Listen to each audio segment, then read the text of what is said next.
उस गाड़ी का जो आप थार की बात कर रहे हो उसकी आरसी को सस्पेंड कर दिया और उस गाड़ी को ब्लैकलिस्ट कर दिया और अपने रिकॉर्ड पे ये देखा कि उस नमस्कार दोस्तों, मैं हूं प्रतीक। स्वागत है आप सभी का मेरे चैनल पर। रिसेंटली जम्मू में थार रॉक्स और स्कूटी के बीच हुआ ये वाला एक्सीडेंट लगभग पूरे इंडिया में वायरल हुआ और इस एक्सीडेंट को या कहिए कि इस नीच हरकत को जिसने भी देखा है उसका सिर्फ यही डिमांड था कि ड्राइवर पर अटेम्प्ट टू का चार्ज लगाया जाए। इसी के साथ साथ लोग पेरेंट्स पर भी कहीं ना कहीं ब्लेम डाल रहे हैं कि यहाँ पर जो भी हुआ है वो एक बैड पेरेंटिंग का नतीजा है। कई बार होता क्या है भाई कि पेरेंट्स अपने बच्चों को शुरू से ही छूट दे देते हैं और वो जब गलतियां करते हैं तो पेरेंट्स उसको नज़रअंदाज कर देते हैं या समझाने के बजाय, डांटने के बजाय वो उनको कुछ नहीं बोलते हैं और यही चीज़ें धीरे धीरे बढ़ते हुए यहाँ तक पहुँच जाती हैं।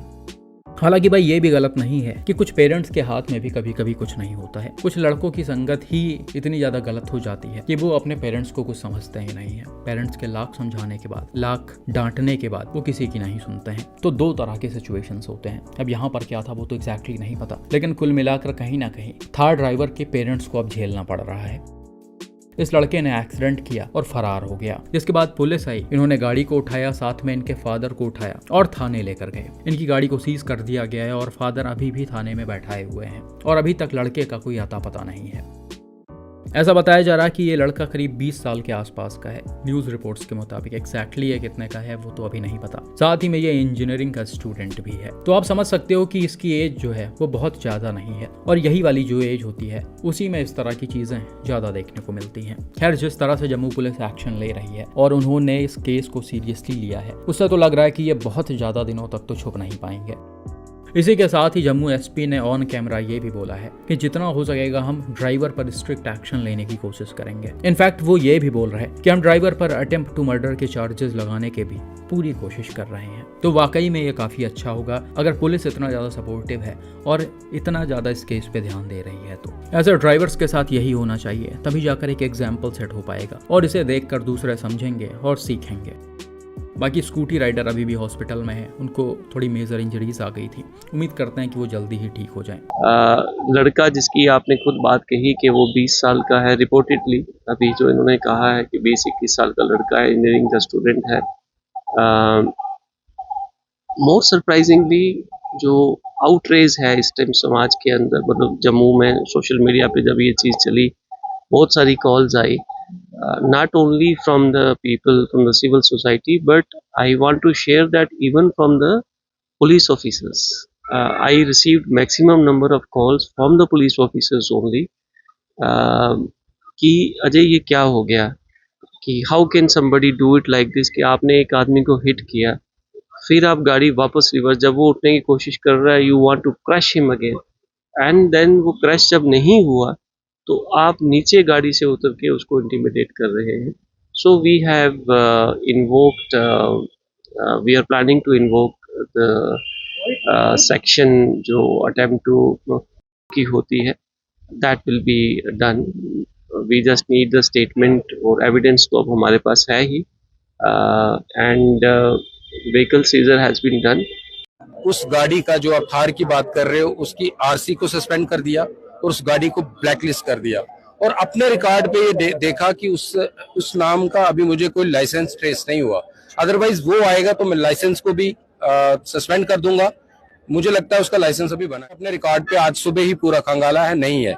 और सबसे बड़ी बात यह है कि अगर मैं अभी ट्रांसपोर्ट कमिश्नर साहब से बात कर रहा था कि जो इस मानसिकता का अगर कोई आदमी है तो वो खतरा है। बाकी भाई आप इस केस में ये भी देख सकते हो कि अगर यहाँ पर वीडियो प्रूफ ना होता, एविडेंस ना होता, तो शायद इतनी ज़्यादा चीज़ें आगे ना बढ़ती।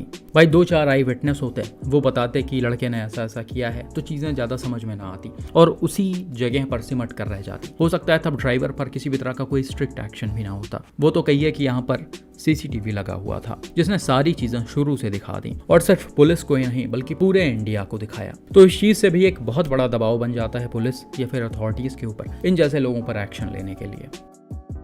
बाकी भाई रिसेंटली ऐसा ही एक और केस गुजरात के गांधीनगर से टाटा सफारी का आपको दिखाया गया था। उसके भी ड्राइवर का भी 1-2 दिन पहले ही बयान आया है और उसने अपने सफाई में ये बोला है कि उसको कोर्ट के हियरिंग के लिए लेट हो रहा था, जिस वजह से वो थोड़ा सा पैनिक कर गया था और अपने गाड़ी को हाई स्पीड में दौड़ा रहा था। ड्राइवर का पहले वाला हियरिंग मिस हो गया था और ये वाला भी ऑलमोस्ट मिस होने वाला था, तो इन्होंने जल्दी से कोर्ट पहुंचने के लिए अपने गाड़ी को हाई स्पीड में दौड़ाया है, ऐसा ड्राइवर का कहना है। बाकी भाई सफारी ड्राइवर का पहले से भी क्रिमिनल रिकॉर्ड रह चुका है, जो आप यहाँ पर क्लियरली लिखा हुआ देख सकते हो। और इनके आस पड़ोस के लोग भी इनसे बहुत ही ज्यादा फ्रस्ट्रेट हो गए थे। इनफैक्ट उनका ये तक कहना था कि हम सभी को समझाते थे कि जब ये गाड़ी लेकर निकला करें तो इनसे थोड़ा दूरी ही बनाकर रखा करो, क्योंकि ये काफी गलत तरीके से ड्राइविंग करते थे। तो आप समझ सकते हो कि ये सारी चीज़ें पहले से ही होती आ रही हैं। इनफैक्ट 2012 में ये बुरी तरह से ड्रंक होकर बाइक चला रहे थे और उसी समय इनके पीछे इनका दोस्त बैठा हुआ था। भाई से गाड़ी कंट्रोल नहीं हुई, एक साइन बोर्ड या किसी चीज़ में जाकर ये लड़ गए, जिसके बाद इनके दोस्त की डेथ हो गई। अब आप समझो भाई कि इन जैसे लोग जिनका शुरू से ही क्रिमिनल रिकॉर्ड रहा हो, शुरू से ही ये रोड्स पर गलत तरह से गाड़ी चलाते हो, आसपास के लोग इनसे डरते हो, उनको आराम से लाइसेंस अभी तक मिला हुआ था और वो मजे से अपने गाड़ी को रोड पर दौड़ा रहे थे और लोगों को मारने का वेट कर रहे थे। तो भाई इन सारी चीज़ों को देखकर ऐसा लगता है कि हमारे कानून व्यवस्था में ही कहीं ना कहीं बहुत बड़ा फेलियर है। कुछ भी बड़ा होने से पहले ये कभी भी ध्यान नहीं देते हैं। अब इन जैसे ड्राइवर्स पर शुरू से शिकंजा कसा गया होता, पहले के रिकॉर्ड्स को देखते हुए और इनके ड्राइविंग को देखते हुए इनका लाइसेंस कैंसिल कर दिया गया होता, तो क्या आज इतना बड़ा हादसा होता। बाकी अभी इनको 7-8 दिनों के लिए रिमांड पर भेजा गया है। इसके बाद देखते हैं कि कोर्ट क्या फैसला सुनाती है। इन्हीं सब के साथ मैंने आपको एक और एक्सीडेंट दिखाया था जो रिसेंटली महाराष्ट्र में हुआ था। उसी के बाद ही एक्सीडेंट का एक डैश कैम फुटेज सामने आया था, जिसमें साफ साफ दिख रहा है कि कैसे कंटेनर अनकंट्रोल हो रहा है और गाड़ियों को हिट करते हुए चला जा रहा है।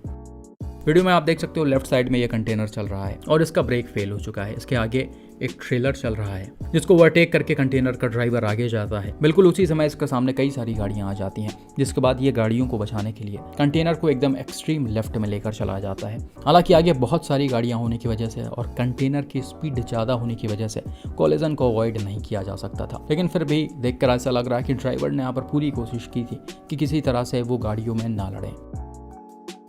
आप देख सकते हो कंटेनर डिवाइडर में लड़ा है, इलेक्ट्रिक पोल को हिट किया है, फिर आगे जाकर गाड़ियों में लड़ा है। तो कुल मिलाकर साफ साफ वीडियो को देखकर ऐसा पता चल रहा है कि ड्राइवर ने एक्सीडेंट को अवॉइड करने की पूरी कोशिश की थी, लेकिन उसके हाथ में बहुत ज़्यादा चीज़ें थी नहीं। हैवी व्हीकल्स को कंट्रोल करना इतना आसान नहीं होता है और यही रीज़न था कि इसने कई सारे गाड़ियों को हिट कर दिया था। और भाई इन्हीं गाड़ियों में ये टाटा सफारी भी थी, जिस पर कहीं ना कहीं डायरेक्ट इम्पैक्ट पड़ा था। और ये गाड़ी जो है वो और गाड़ियों से बहुत ही ज़्यादा डैमेज हुई थी, जिसे देखकर कहीं ना कहीं ऐसा लग रहा था कि इसके पैसेंजर्स को मेजर इंजरीज आ गई होंगी। साथ ही में न्यूज़ रिपोर्ट्स में भी ये मेंशन था कि एसयूवी में बैठी एक लेडी की डेथ हो गई थी। लेकिन भाई रिसेंटली एक वीडियो मुझे शेयर किया गया था जिसमें इस गाड़ी में बैठे पैसेंजर्स पूरी तरह से सेफ थे। एक्सीडेंट के समय इसमें शायद 3-4 पैसेंजर्स बैठे हुए थे और उनको एक खरोच तक नहीं आई थी, जो कि वाकई में बहुत बड़ी और अच्छी बात है। क्योंकि भाई जिस तरह से सवारी डैमेज हुई थी, इसके पिलर्स कोलैप्स हुए थे, छत पूरा अंदर घुस गया था, उसे देखकर तो ऐसा लग रहा था कि पैसेंजर्स का बुरा हाल हो गया होगा, लेकिन गाड़ी का कैबिन पूरी तरह से इंटैक्ट था। तो भाई इसे देखकर यही कहा जा सकता है कि एक बेहतरीन स्ट्रक्चर वाली गाड़ी, एक बेहतरीन बिल्ड क्वालिटी वाली गाड़ी इसी दिन के लिए और ऐसे ही अनफॉर्चुनेट एक्सीडेंट्स के लिए काम आती है।